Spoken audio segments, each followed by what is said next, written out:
Бесплатную экспресс-диагностику на выявление гепатитов Б, С, ВИЧ-инфекцию и сифилис в Абхазии проводят с 2012 года. С 10 утра до 2 часов дня все желающие могли пройти обследование на базе мобильной лаборатории во дворе республиканской больницы. В момент наших съемок людей, желающих сдать анализы, было немного. В основном их сдавали медработники. Они отмечали, что по долгу службы часто контактируют с инфицированными людьми, поэтому им в первую очередь необходимо пройти экспресс-диагностику. В нашей работе необходимо, конечно, надо всегда каждый год проверяться, потому что мы в медучреждении работаем и не знаем, кто приходит, что с чем. И вы ежегодно сдаете, да? Да, конечно. Прежде чем начать обследование, медики информируют людей об инфекционных заболеваниях. В случае обнаружения болезни человеку рекомендуют пройти до обследования в республиканском кожвендиспансере. В мобильной лаборатории сдать экспресс-тест могут все желающие, абсолютно бесплатно и анонимно. Результаты будут готовы в течение 15-20 минут.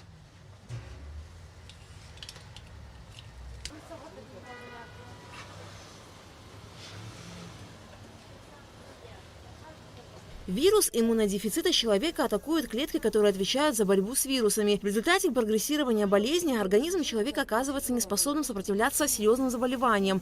СПИД возникает вследствие длительного течения ВИЧ-инфекции, если пациент вовремя не начал лечение. Вот почему специалисты призывают население не бояться, не стесняться и вовремя пройти обследование.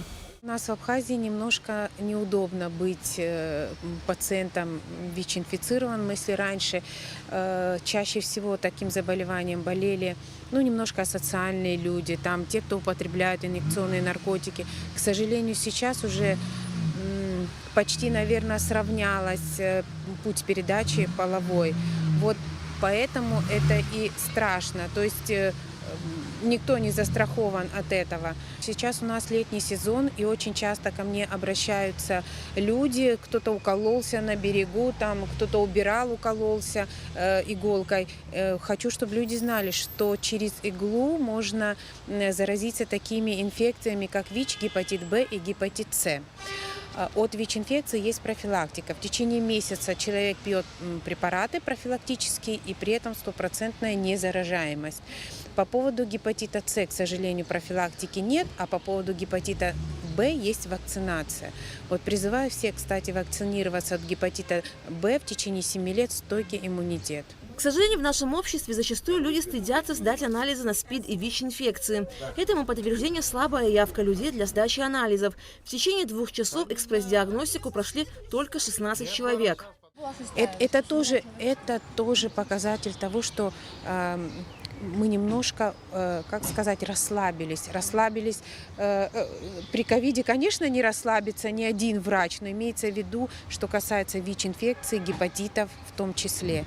То есть теперь мы должны информировать больше, объяснять людям, что есть такая инфекция. К сожалению, посмотрим к концу года, будет у нас рост или нет. Пока в течение недели у нас 4 положительных было пациента, и не только мужчины, но и женщины, и беременные есть.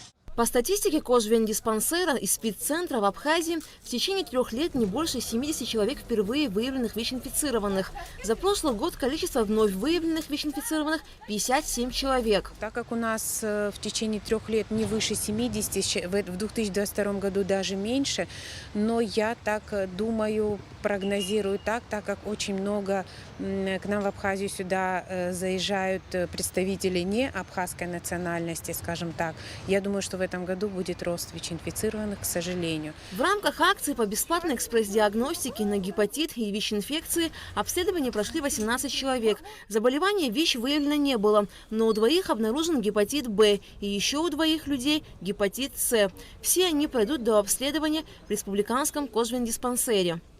Алика Трапш, Михаил Братухин, Абхазское телевидение.